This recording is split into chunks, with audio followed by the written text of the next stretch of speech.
जंगली महाराज रस्त्यालगत असणाऱ्या छत्रपती संभाजी महाराज उद्यानात छत्रपती संभाजी महाराजांचं शिल्प असावं अशी खरं तर अनेक शिवप्रेमींची आग्रही मागणी होती आणि तीच मागणी आता पूर्णत्वास झाली आहे. आपण माझ्या पाठीमागे पाहू शकता छत्रपती संभाजी महाराजांचा अतिशय भव्य दिव्य असं शिल्प काही दिवसांपूर्वीच या उद्यानात बसवण्यात आलंय.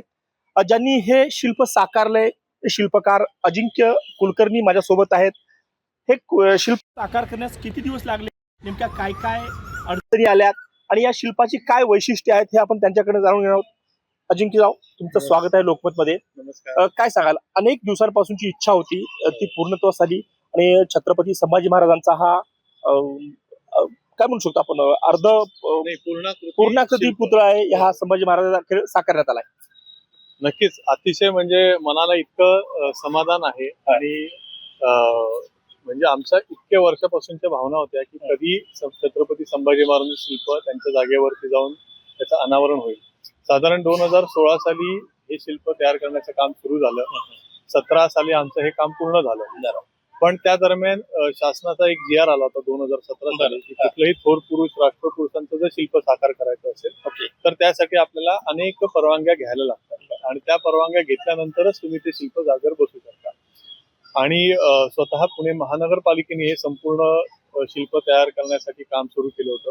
त्यामुळं मग त्यांची ते दायित्व आलं होतं की याच्या सगळ्या परवानग्या घेणं आणि सगळं काम करणं. आणि त्या पद्धतीने अतिशय उत्तमरित्या सगळं काम महानगरपालिकेने केलं. फक्त त्यासाठी अनेक अधिकाऱ्यांच्या बदल्या आणि अनेक गोष्टी घडल्यामुळे त्याला कालावधी जवळजवळ 10 वर्ष लागली की ज्या वेळेला हे शिल्प ऍक्च्युली अनावरण झालं, जागेवर बसावं. आणि जसं मला असं मनात भावना होत्या की हे शिल्प 10 वर्ष आमच्या सोबत होतं. त्यामुळे स्टुडिओला असताना एक त्यांच्यासोबतची खूप सुंदर आमचा बॉन्डिंग तयार झालं होतं. त्यांची ऊर्जा, त्यांची शक्ती ही कायम आम्हाला मिळत असावी असं आम्हाला फार मनामध्ये भावना होत्या. आणि ते शिल्प आता 10 वर्षानंतर या ठिकाणी बसत आहे. त्याची एक अतीव आनंद आणि एक आनंद अश्रू त्या दिवशी आमच्या डोळ्यात नक्की झाला. छत्रपती संभाजी महाराजांचं शिल्प आपण याआधी पाहिलं असेल, एकतर त्यांच्या हातात तलवार असेल तर कधी हे अश्वारूढ असतं. मात्र हे शिल्प वेगळं आहे, बसलेले आहेत आणि हातात त्यांच्या हा बुधभूषण ग्रंथ दिसतोय. सर, हे शिल्प, अशा प्रकारचं शिल्प साकारणं किती आवडतं आणि तुम्ही सांगताय की भारतातला अशा प्रकारचं पहिलं शिल्प आहे.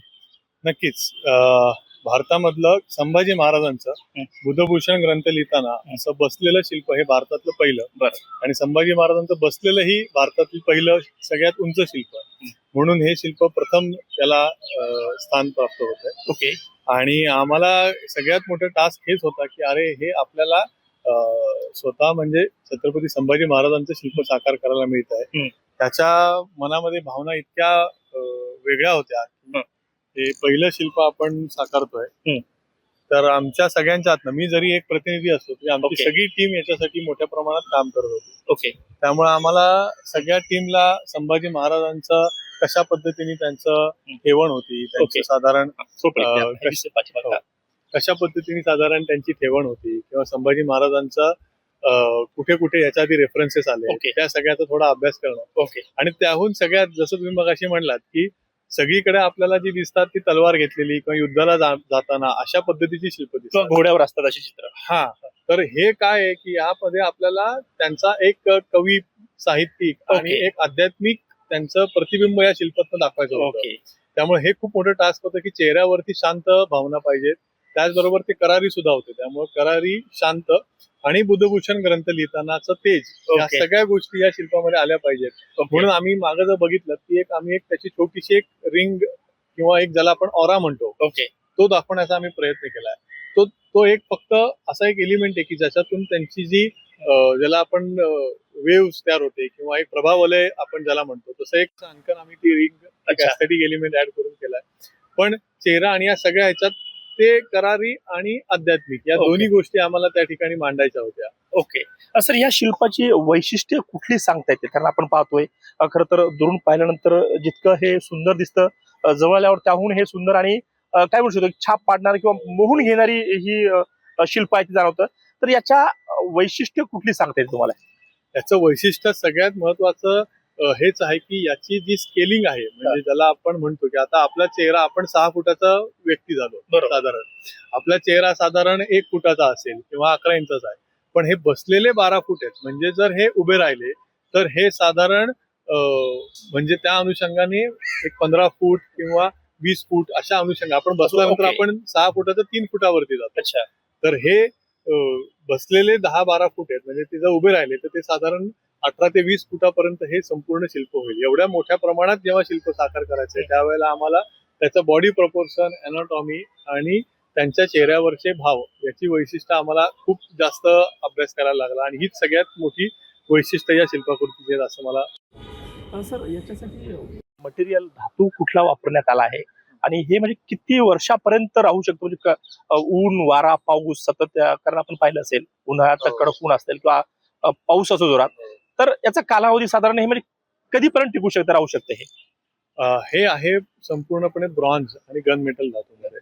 या धातूचं वैशिष्ट्य असं असतं की हे अलॉय आहे एक आणि त्याच्यामध्ये 85% जास्त कॉपर असतं आणि मग कॉपरला ताकद येण्यासाठी अजून 3 धातू लीड, टीन, झिंक असे काही त्याच्यामध्ये ऍड केलेले असतात. आणि आजपर्यंत इतिहासामध्ये जर आपण बघितलं तर हजारो वर्षापासून जी सगळी शिल्प दगड सोडल्यानंतर ज्या धातूमध्ये बनवलेली आहेत हे गन मेटल आणि ब्रॉन्झ धातूच आहे. त्याचं सगळ्यात जुना जी नर्तिका आपण बघतो हडप्पा काळामधली तिचा रेफरन्स ती सुद्धा याच धातूमध्ये आहे.